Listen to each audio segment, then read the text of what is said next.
This report will never be filed. The official version is already written, sanitized, and locked away. But the truth about what walks in the dark corners of the Wind River Reservation cannot be contained in a case file or explained by conventional investigation. For 8 years, I have served as a tribal police sergeant on 2 million acres of Wyoming wilderness. What began as a series of missing persons reports evolved into something that rewrote my understanding of reality itself. It started with footprints that defied physics, bare tracks in frozen ground that walked in perfectly straight lines and ended in circles of absolute death. This is not about a criminal. This is about a phenomenon, an intelligence that operates on time scales we cannot comprehend, in places where the world itself grows thin. What I am about to share details a pattern of disappearances spanning decades, a secret war waged by elders using ancient knowledge, and a glimpse into a reality that exists parallel to our own. If you believe the map has edges, prepare to look over them. The MY name is Sergeant Elias Crow. The Wind River Reservation is my home, a vast expanse of mountains that claw at the sky, valleys that swallow daylight, and pine forests so dense they muffle the world. Towns like Fort Washakie and Arapahoe are places where families are buried in the same soil they were born from. The old ways are remembered here, even when they aren't spoken aloud. I left for a time, college in Laramie, then the State Patrol in Cheyenne. Sheriff Thomas White Eagle asked me to return. He said our people needed officers who understood both the law of the state and the law of the land. I thought he meant cultural sensitivity. I didn't realize he was referring to something far more fundamental. The missing persons cases began accumulating about 16 months ago, but the pattern, when I traced it back through dusty archives, spanned decades. A person would vanish from remote country, almost always at night, most often when the moon was a sliver or absent entirely. Searches would be launched. Official reports would be filed. Then the cases would grow cold, shelved alongside dozens of others. What set these disappearances apart were the details systematically omitted from the official record. Search dogs would follow a scent with certainty, then suddenly stop, whining and backing away as if the trail ended at a solid wall. Volunteers reported an uncanny feeling of being watched from the tree line, catching movement in their peripheral vision that vanished when stared directly. Campsites were found perfectly intact, tents still standing, sleeping bags still warm, coffee mugs half full, as if the occupant had simply stepped outside for a moment and never returned. I started a private file, separate from departmental paperwork. I documented every anomaly, every whispered account from witnesses who later recanted their statements or refused to repeat them on record. I plotted the vanishings on a map of the reservation. They weren't random. They clustered in 3 distinct zones: the dense eastern woods along the foothills, the broken badlands near the Little Wind River, and the network of abandoned logging roads in the southern Sector Point 17 people in 16 months. Men and women, ages ranging from a 19-year-old college student on a solo hike to a 67-year-old rancher checking fences. No connection between them. Different families, different backgrounds, different lives. The only common threads were the land itself and the cover of darkness. Sheriff White Eagle summoned me to his office on a brittle Tuesday in November. A new map hung on the wall behind his desk, studded with red pins. I recognized my clusters immediately. Margaret Red Cloud came to see me yesterday, he began. Margaret was an elder, well into her 80s, who lived alone in a cabin high in the Owl Creek Mountains. She was deeply respected. When she spoke, even the tribal council listened. She says the taking is getting worse. She says the old rules aren't holding anymore. He looked at me, and for the first time, I saw a depth of concern in his eyes that transcended ordinary law enforcement worry. She used a word in Arapahoe. I won't repeat it, but she told me, "Your men need to watch what walks in the dark, not just what's left behind in the light." He instructed me to take a night patrol that week, to drive the back roads to the vanished zones with no objective other than to observe. He said I'd understand when I saw it, and he told me to take Officer Ben Tallgrass with me. Ben was 30, a 6-year veteran of the department. He'd grown up on the reservation. His family roots were woven deep into the soil. We'd worked together before. He was quiet, observant, and possessed an intuitive understanding of the land that couldn't be taught. I trusted him. We left the Fort Washakie precinct just after sundown 2 days later. A hard, clear cold had settled over the land, making the stars overhead look like chips of ice. Ben was uncharacteristically quiet during the drive, repeatedly checking his equipment. Flashlight batteries, radio, sidearm. About 10 miles out of town, on a gravel road that cut through open grazing land, he finally spoke. "My great-uncle used to tell stories about these parts," he said, his eyes fixed on the unspooling road. "He said there are spots where the veil between our world and the other one wears thin, places where things can slip through, if they know the way." He glanced at me briefly. "I know how that sounds, like superstition. But 17 people don't just dissolve into the air. And trained dogs don't quit a fresh trail for no reason." We drove in silence for another 20 minutes. The headlights of our cruiser pushed against a darkness that felt substantial, almost liquid. The road began to skirt the eastern pine forest, a solid black wall of trees at night. Ben suddenly pulled the vehicle onto the shoulder and pointed ahead. At first, I saw nothing but the play of shadows. Then my vision adjusted. Tracks emerging from the tree line, crossing the gravel road about 30 yards ahead, and continuing out into the open grassland beyond. We exited the vehicle. The night air was knife-sharp. With our flashlights, we approached the tracks.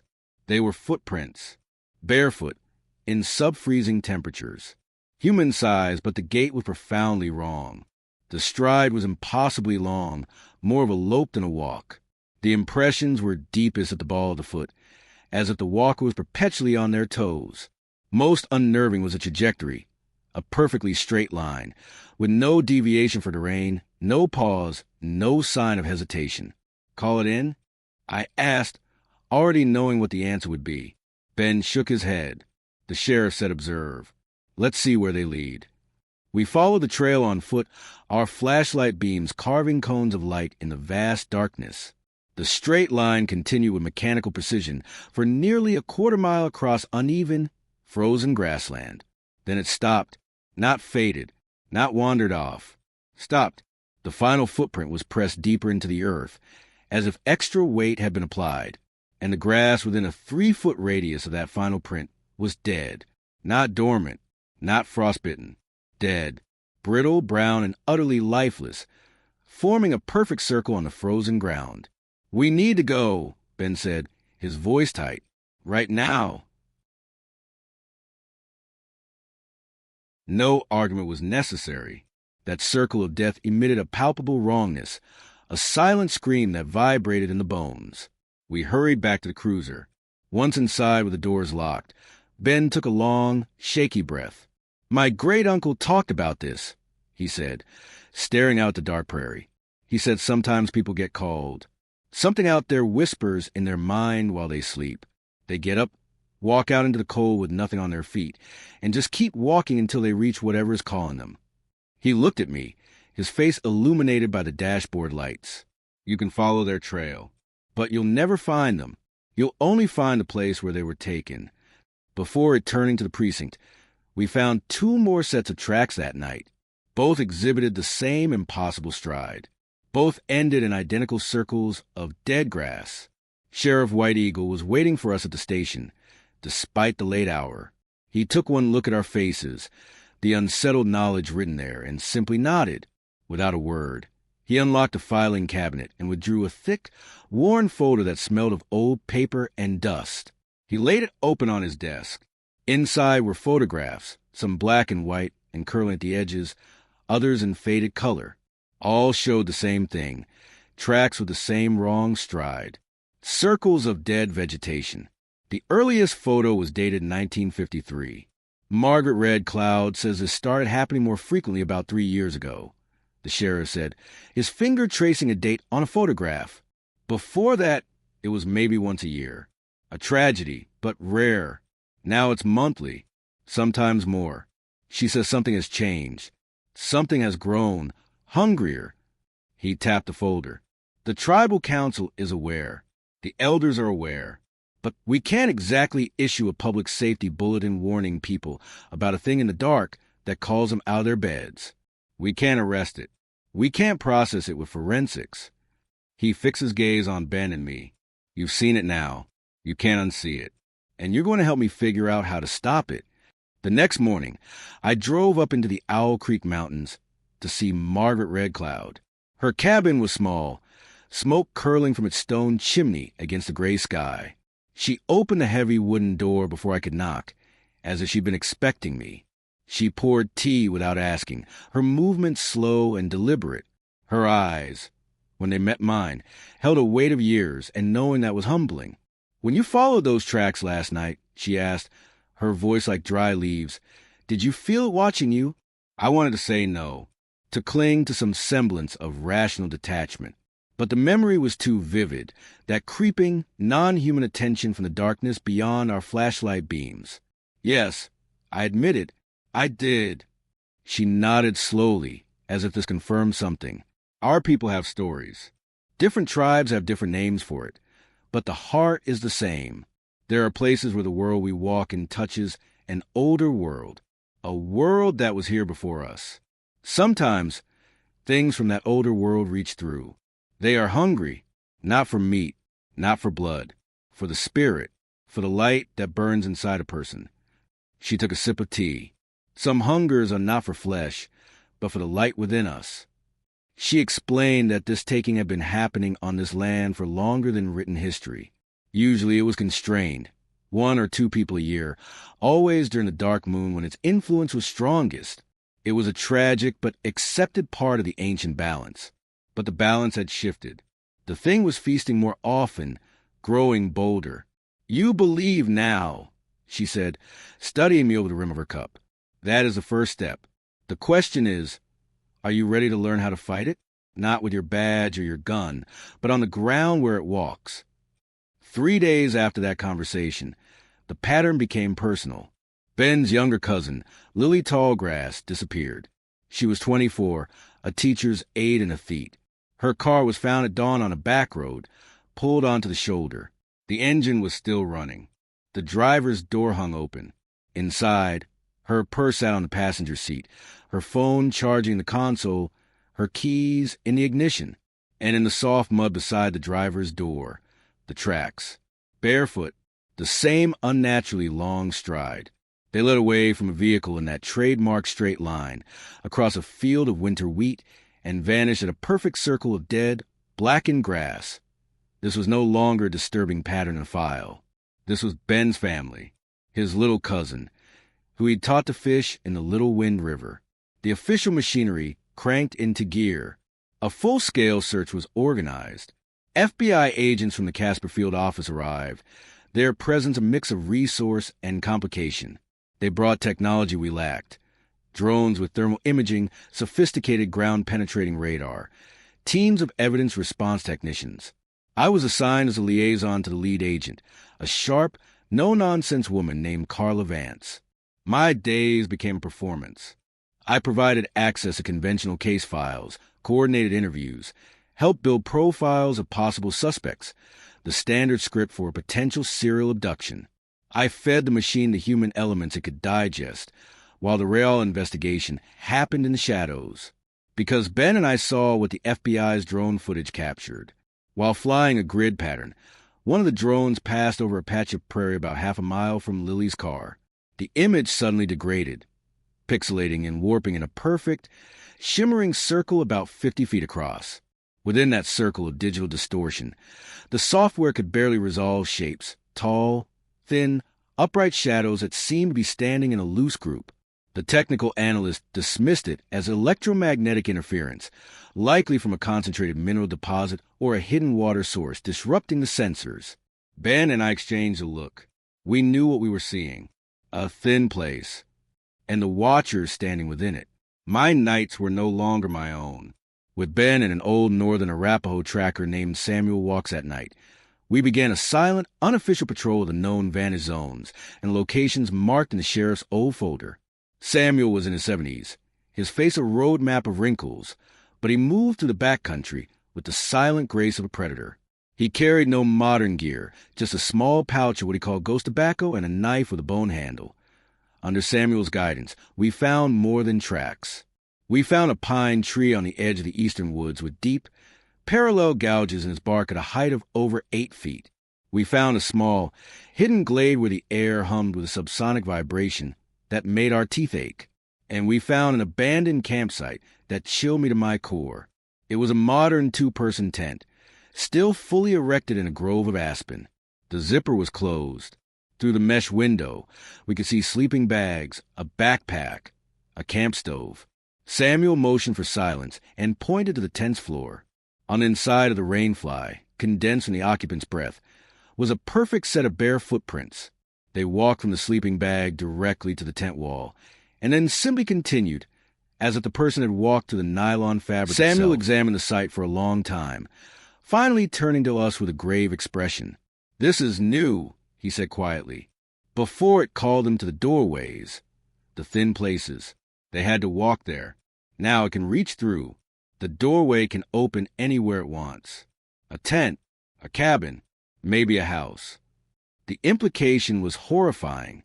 If the thing could now bypass the geographic thin places, nowhere was safe. Ben took this news the hardest. The hope that by guarding the known locations we could prevent more vanishings was crumbling. He began to spiral. He stopped sleeping, spending every free hour with Margaret Red Cloud and Samuel, poring over his own great-grandfather's journals, handwritten books filled with Arapaho script, drawings of constellations and symbols, an account of ceremonies long forgotten. The journals didn't just speak of a predator. They spoke of cycles, that the veil separating the worlds wasn't static. It thinned and thickened over vast stretches of time, measured in centuries. According to the journals, we were living in a period of profound thinning. The thing wasn't merely hunting to feed. It was gathering strength for a purpose. The people taken weren't just consumed. They were being used. Their consciousness, their light, was being woven into something, anchors or perhaps threads in a larger tapestry. Ben became obsessed with a particular section detailing a crossing ceremony, a dangerous ritual that could, in theory, open a controlled pathway to the other side. It was described as a last resort, used only to retrieve someone whose spirit had not yet been fully absorbed. The warnings were stark. Few who attempted it returned unchanged, and many did not return at all. I tried to reason with him, to pull him back from the edge of obsession. I reminded him of Samuel's story about two brothers who, decades ago, had tried something similar to find their missing sister.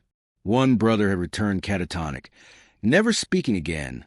The other was never found. But Ben was beyond listening to warnings. The abstract horror of 17 strangers had become the specific, agonizing reality of Lily's empty car, her running engine, her footprints in the mud.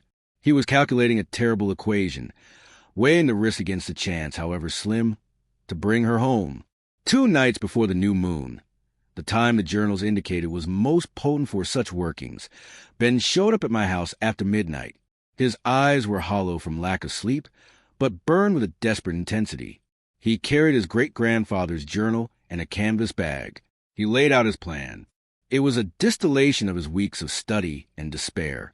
We would go to the deepest thin place we'd documented in the eastern forest. He would perform the crossing ceremony. We would step through, find Lily, and pull her back before the gateway closed or the watchers intervened. I listed every reason it was suicidal. The journals themselves warned that only spiritually trained elders should attempt it.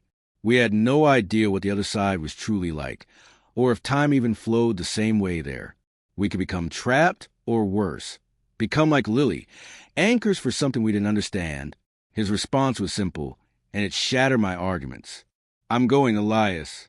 Tonight, with you or alone. I can't live with myself if I don't try." So I agreed.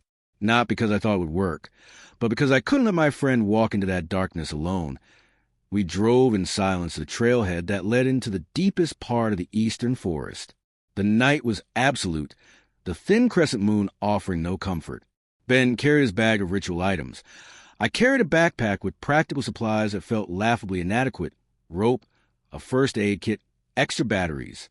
Samuel Walks at Night had given us 2 small leather pouches to wear around our necks, filled with a mix of herbs and sacred tobacco. "They will help you remember which way is back," was all he said. The hike to the clearing took over an hour. The forest at night was a different entity, alive with sounds that stopped when we listened and watchful silences that pressed in. The clearing itself was as we remembered, a bowl-shaped depression, with a circle of bare, dark earth at its center about 20 feet across. In the starlight, that earth didn't look right. It had a faint, oily sheen like the surface of a still pond. Ben didn't hesitate. He moved to the edge of the bare circle and began unpacking his items: a small clay bowl, bundles of dried sage and sweetgrass, a pouch of what looked like finely ground minerals, a hawk's feather.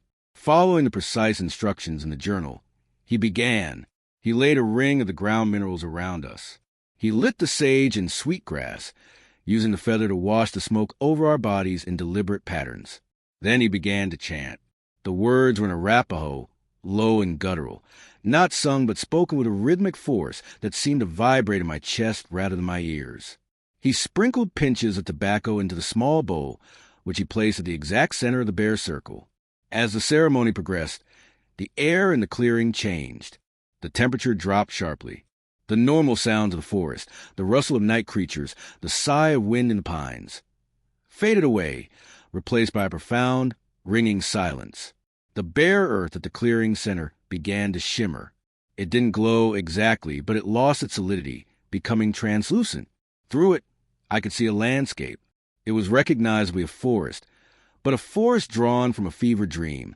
The trees were black and twisted, growing at impossible angles. The sky was a deep, bruised purple devoid of stars. The gateway was open. Ben finished the chant with a final, sharp word. He was sweating despite the cold, his hands trembling slightly from effort or fear. He looked at me, his face pale in the weird, reflected light from the portal. The journal says we have about an hour, maybe less. We stay together.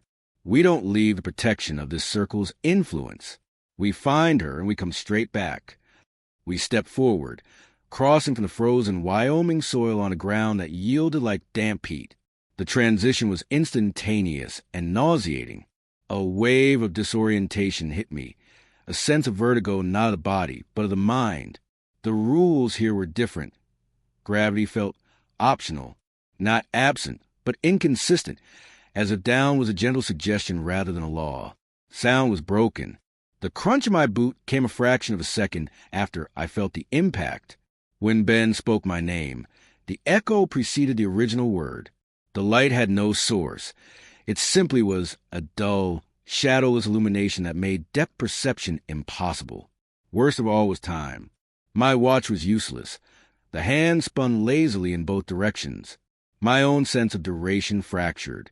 Had we been walking for 5 minutes or 50? The twisted forest around us offered no landmarks, just endless variations of the same wrong geometry. We found Lily in a small glade that hurt my eyes to look at. The trees here formed arches that were mathematically perfect, yet biologically impossible. She stood motionless in the center, still wearing the jeans and sweater she had on when she vanished. But the clothes looked decades old, threadbare and faded. Her hair was longer, tangled with vines that weren't quite leaves. When Ben called her name, she didn't react. He called again, his voice cracking. Slowly, her head turned. Her eyes were open, but they didn't focus on him. They looked through him, at something vast and distant. And within them, I saw a double exposure, the warm brown of Lily's eyes, and behind them, something cold and ancient, like dark water under ice. Lily, it's Ben. We came to take you home. Her lips moved. The voice that emerged was layered, multiple tones speaking in unsettling unison. Home is there. I am here. The threads are weaving. I am becoming a knot in the pattern. The words were English, but the concept behind them felt alien. You're not a knot, you're my cousin, Ben pleaded, taking a step forward. I grabbed his arm. We were supposed to stay within the protective influence of the ceremony's starting point. She tilted her head, a movement that was too fluid, too boneless. Ben, the sound is familiar, a memory of warmth, but the warmth is leaving. This place is cold, but it is honest. It wants. It is building. Her gaze shifted to me, and the ancient presence within it seemed to sharpen. You brought the watcher. He sees the edges. That is dangerous. That's when they arrived. The watchers. They didn't walk out of the trees. They unfolded from the shadows between them. Tall, perhaps 7 or 8 feet. Their forms were impossibly slender and seemed to be composed of solidified darkness, absorbing the dull light rather than reflecting it. They had no discernible faces, no features at all, just a smooth, elongated silhouette. 6 of them formed a loose ring around the periphery of the glade. They didn't approach. They simply stood, observing. One of them, slightly taller than the others, detached from the ring and moved toward us. It didn't walk in steps. It glided, its lower body seeming to mist and reform. It stopped about 10 feet away. No sound came from it. Instead, a flood of images and concepts slammed directly into my consciousness, bypassing my eyes and ears. I saw the veil between worlds, not as a metaphor, but as a tangible, shimmering membrane stretched over the land. I saw it thinning in great, cyclical pulses, like a heartbeat measured in millennia. I saw the current pulse, the thinning we were experiencing, and understood it was not an anomaly but part of a natural, cosmic rhythm. I saw people, Lily, the rancher, the hiker, all 17 and hundreds more from decades past, not as victims being consumed, but as points of light being carefully, deliberately collected. Their consciousness, their essential self, was being woven into a complex, growing structure, a bridge, or a root system, extending from that other world into the edges of our own. The final image was the clearest and the most devastating. The two worlds, currently separate but touching at thin places, slowly merging, the forests blending, the skies bleeding into one another. It was presented not as an invasion, not as a war, but as a natural process, an inevitable convergence. The thing wasn't an enemy. It was an architect, working on a timescale that rendered human lives into momentary flashes of useful energy. The communication ended as abruptly as it began. The watcher glided back to join the others. The message was unmistakable. We weren't fighting a monster. We were observing a geological event. Our efforts to stop it were as meaningful as trying to stop the tide with a sandcastle wall. Lily's voice brought me back. She was looking at Ben, and for a fleeting moment, the layered quality of her voice diminished, leaving something closer to the young woman we knew. Ben, go. This protection you wear is a small light. It is fading. They have shown you what is. You cannot change the turning of the wheel. You can only be ground by it. Her eyes widened, and a flicker of pure, human terror crossed her face. Please, go now, before I cannot remember who you are, before I ask you to stay. Ben was crying silently, tears cutting tracks through the dust on his face. He took a step toward her, his hand outstretched. I can't leave you. Not again. You already did, she whispered, and the ancient presence flooded back into her eyes, erasing the momentary glimpse of Lily. The door is closing. I felt it too, a weakening, a draining sensation, as if the energy from Samuel's pouches and Ben's ceremony was being used up. The twisted forest around us seemed to grow more solid, more real, while the memory of the Wyoming pines grew dreamlike. I made the hardest decision of my life. I grabbed Ben with both arms, physically hauling him backward. He fought me, sobbing, calling Lily's name. The watchers did not move to stop us. They just watched, silent sentinels to an irreversible process. We stumbled back the way we came, our sense of direction guided only by a fading pull from the pouches around our necks. The gateway, when we found it, was shrunk to a wavering, man-sized shimmer. We threw ourselves through it. We collapsed on the frozen ground of the real clearing, gasping as if we'd been underwater. The gateway winked out of existence behind us. The normal, bitter cold of a Wyoming night felt like a blessing. I looked at my watch. The digital display was blank, fried, but my internal clock screamed that hours had passed. Dawn was just beginning to blush the eastern sky. We had been in that other place for maybe 12 minutes. The hike back to the truck was a silent, shambling trek. Ben was a shell. The hope that had driven him, the desperate, loving need to rescue his cousin, had been extinguished and replaced with a horrifying certainty. He had seen her. She was both there and not there, and she could not be saved. I drove him to his parents' house. I didn't go in. I watched him walk up the steps, his shoulders slumped under a weight I couldn't begin to lift, and knew a part of my friend had stayed behind in that glade of impossible trees the ceremonies organized by Margaret Red Cloud and the other elders took place on the night of the new moon. I was not invited to participate. This was work for those trained in the old ways, but Sheriff White Eagle assigned me to provide a distant security perimeter to ensure they were not disturbed. From a ridge a mile away, through night vision binoculars, I watched. Figures moved around a large fire in one of the marked clearings. The flames didn't burn orange, but a deep, cool blue, chanting, carried on the still night air, reached me as a low hum that vibrated in my teeth. I saw them laying intricate patterns of stone and ash, sprinkling sacred substances in concentric circles. It went on for hours. At its peak, the blue fire flared upward in a silent column, then collapsed on itself. The sense of watchful presence that had perpetually lingered at the edge of my perception since the first night patrol vanished, not faded, snapped off. The forest around me suddenly felt like just a forest, cold, dark, but ordinary. The ceiling had worked. For now, in the weeks that followed, the change was palpable. The static that had begun to plague my patrol radio cleared. The feeling of being observed from a tree line disappeared. No new sets of impossible tracks were reported. The frantic, monthly pace of disappearances ground to a halt.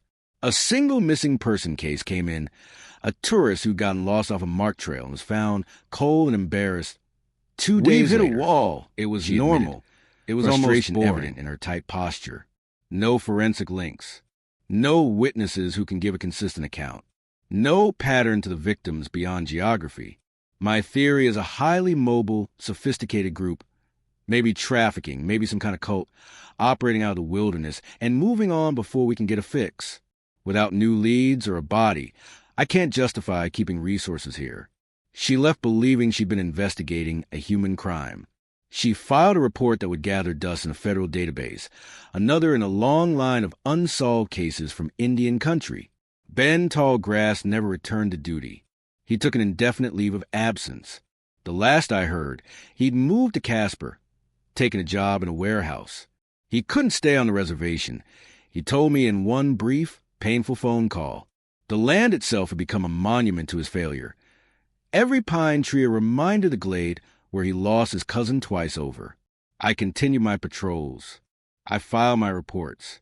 On the surface, life on the Wind River Reservation returned to its normal rhythm. But beneath the calm, I carried a secret knowledge that was a constant, low-grade fever in my mind. The elders had bought us time. They had not won a war. They had reinforced a dam that was, according to visions shown to me, destined to fail. The thinning was a cycle. We had treated a symptom, not the disease. My evidence was subtle, but I documented it in my private file. The circles of dead grass from the old vanished sites never greened up again, even after spring rains. They remained barren, dark patches on land like scars. The trees with the 8-foot claw marks showed no signs of healing.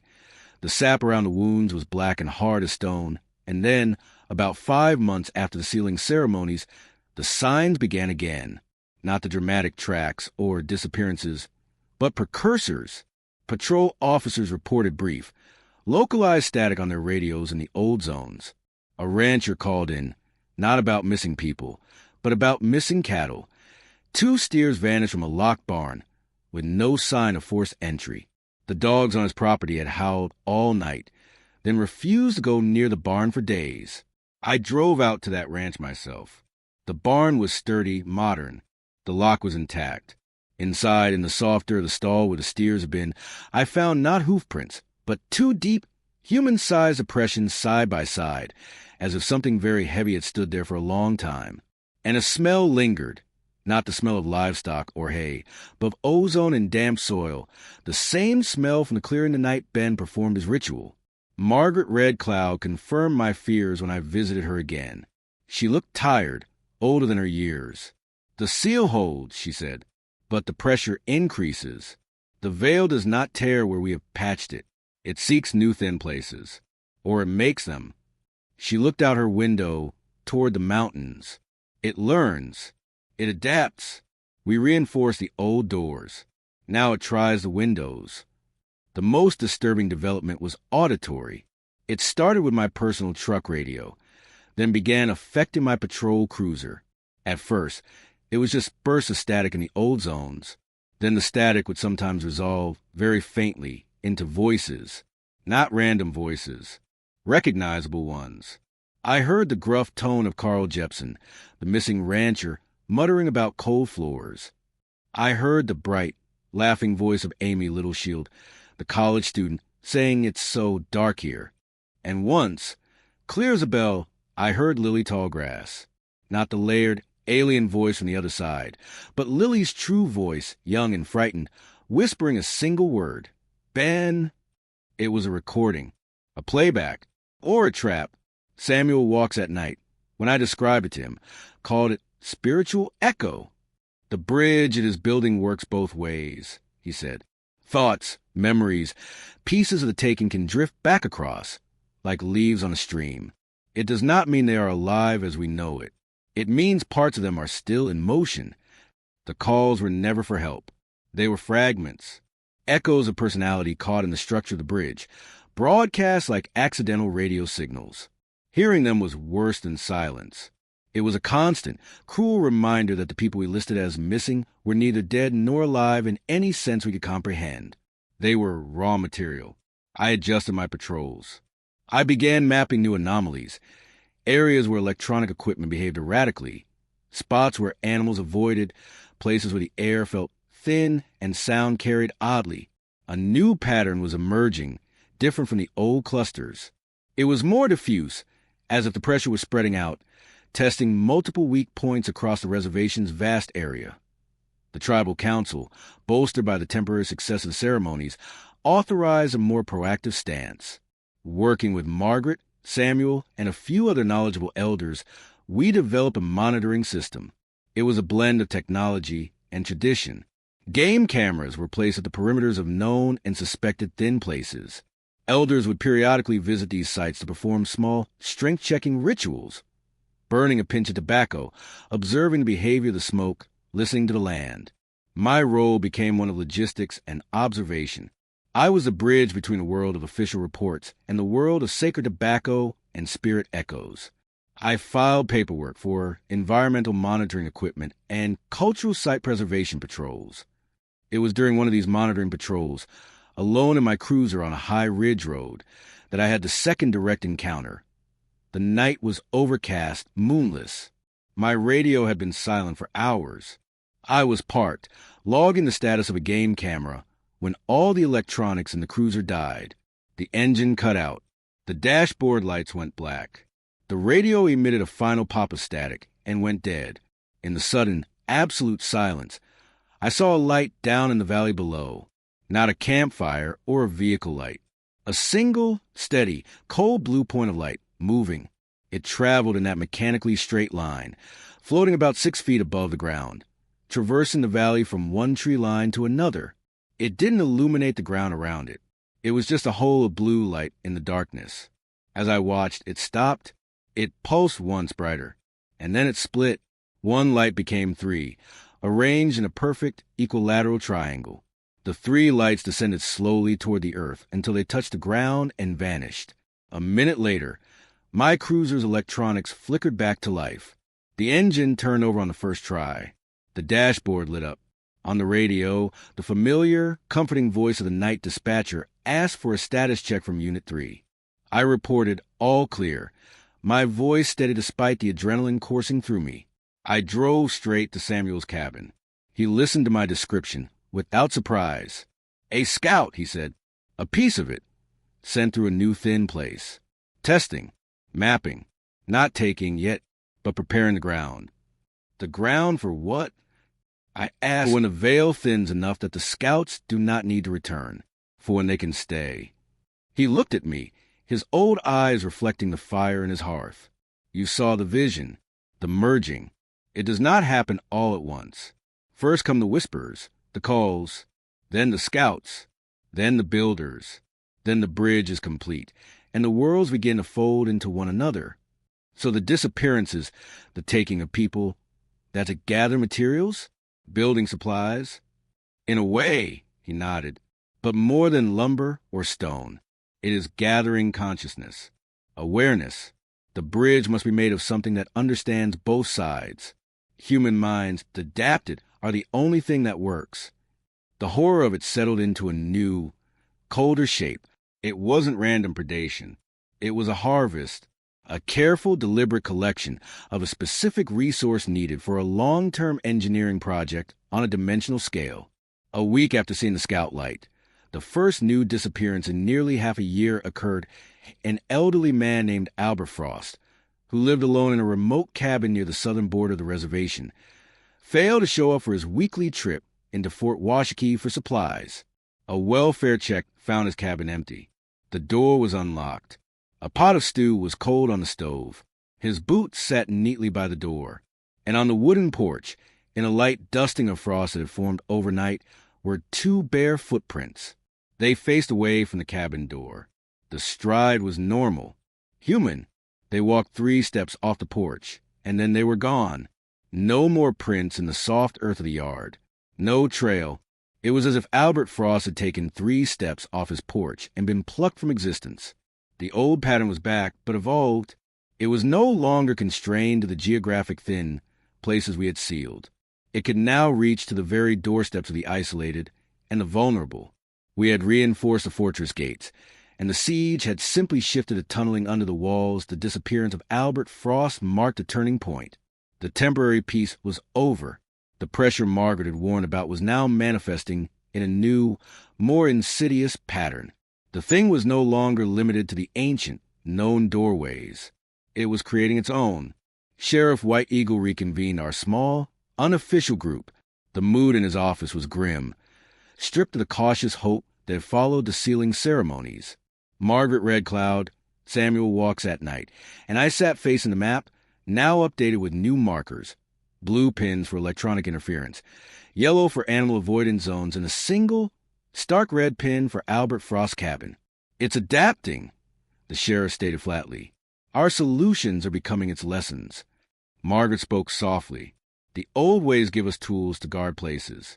They are less effective against a thing that carries a door with it. To guard against that, we would have to guard every person, every home, every square foot of land. We do not have the strength. Samuel pointed a gnarled finger at the diffuse scatter of yellow and blue pins. It is probing, like roots seeking water. It finds the smallest cracks, a place of deep loneliness, a mind clouded by grief or age, a spot where the land itself is tired. There, the veil is easier to pierce. A horrible question had been forming in my mind since seeing the scout light. I finally voiced it. Are we making it stronger? Every time we seal a place, every time we deny it a victim through some protection, does it learn? Does it evolve to overcome that specific defense? The silence that followed was an answer in itself. Margaret eventually nodded, a slow, weary gesture. It is intelligent in its way. A storm is intelligent in how it finds the low pressure. A river is intelligent in how it wears down stone. This is a force of nature. Sergeant Crow, you do not defeat a river. You can only divert it, or build a levee, or get out of its path. And this river's path is everywhere. The strategy shifted from defense to documentation. Our goal was no longer to stop the unstoppable, but to understand its progression, to map its expansion, and to warn people in its path as best we could without causing mass panic. We became archivists of an unfolding cataclysm. I intensified my patrols of the new anomaly zones. The phenomena grew more frequent. I documented them all in a digital journal, backed up in multiple secure locations. I recorded video on my dash cam of a patch of forest where the trees appear to be vibrating at a high frequency, their outlines blurring, though the air was still. I collected audio recordings of the spirit echoes, the ghostly radio transmissions of the taken. I took soil samples from the permanent circles of dead grass. Lab analysis, paid for out of my own pocket, showed no known toxins, but complete absence of microbial life. The soil was sterile. The most chilling evidence came from the game cameras. One placed near Albert Frost's cabin caught an image, not of a person or a scout light, but a distortion itself. In a sequence of 3 frames taken seconds apart, the familiar landscape of pine and rock wavered like a heat mirage. In the second frame, The world seemed to fold in on itself at a single point, creating a vertical seam of wrongness. In the third frame, the seam was gone, and standing in the spot was a tall, thin shadow, a watcher facing the cabin. Then it was gone, and the fourth frame showed only normal woods. It opened a doorway on demand, stepped through, and closed it behind itself. I showed the images to Samuel. He studied them for a long time. "It is not just building a bridge," he said, his voice hushed. "It is learning to build rooms on this side, temporary outposts. Soon, the outposts will not need to be temporary." The human cost continued, a slow, relentless drip. A trucker who pulled over to nap on the side of Highway 287 vanished. His rig found idling. A teenager sneaking out to meet friends never arrived. His bicycle was found leaning against a fence. Each scene had the same hallmarks. No struggle, personal effects left behind, and if conditions were right, those first few barefoot steps into nothingness. We could not publicly connect these new cases to the old pattern. To do so would be to admit that the threat was not contained, that it was evolving and spreading. Officially, they remained separate, tragic missing persons cases with no leads. Privately, we added red pins to our map, watching the clusters reform in new, terrifying configurations. My own life narrowed to the space between the dashboard and the darkness. Sleep became elusive, filled with dreams of silent forests and blue light. I found myself talking to my recorder more than to people, narrating observations that felt increasingly disconnected from the reality of grocery stores and coffee shops and police paperwork. The radio calls on the other side became more frequent, sometimes coalescing into fragments of conversation between the echoes, discussing concepts I could barely grasp, the alignment of threads, the taste of time, the anchor points. Lily's voice was often among them, but it was changing, shedding its human cadence, becoming more integrated with the chorus. Parked on a high overlook, I heard a new voice on the static. It was Agent Carla Vance, the FBI investigator. Her voice was calm, professional, but the words were nonsense. The substrate is accepting the weave. Convergence is 16.7%. The baseline consciousness collection is ahead of projections. Then it cut back to static. It had taken a fragment of her, too, not her body, but some impression left behind from her intense focus on the case, now absorbed into things growing intelligence. It was learning our language, our methods, from the minds it had harvested. That was the moment I truly understood the scale. It wasn't just taking people from the reservation. It was assimilating the very concept of investigation, of opposition, into itself. We weren't fighting an external force. We were feeding it the information it needed to understand and overcome us. I drove to Margaret's cabin one last time. I showed her the dashcam video, the game camera photos, played her the audio of Agent Vance's echo. She listened, her face a mask of sorrowful acceptance. "You have done what you could, Elias Crow," she said. "You have borne witness. That is a sacred duty. But the wheel turns. Our time of holding it back is ending. A new time is beginning. What do we do?" I asked, the helplessness finally breaking through my professional veneer. "We remember," she said simply. "We tell the stories. We prepare those who will come after to live in a world that is no longer entirely their own. Some will adapt, some will not, and some," she looked at me with infinite kindness, "will stand on the watchtower until the very end, reporting the weather of a changing world." I left her cabin knowing I would not seek her guidance again. The path was clear, and it was solitary. Now I continue my patrols. The map in my mind is complete. I know where the pressure is building. I can feel the new thin places forming like blisters on the skin of the world. I still file my official reports, clean and devoid of truth. I still respond to calls about livestock and noise complaints. But my real work happens in the dark, in the quiet. I am the chronicler of the thinning. I document the advance of the impossible. When the static comes through my radio, I record it. When I see the scout lights dancing in the distant valleys, I note the coordinates. When I find the new circles of dead earth, I take a sample. Ben was wrong about one thing that night in the other place.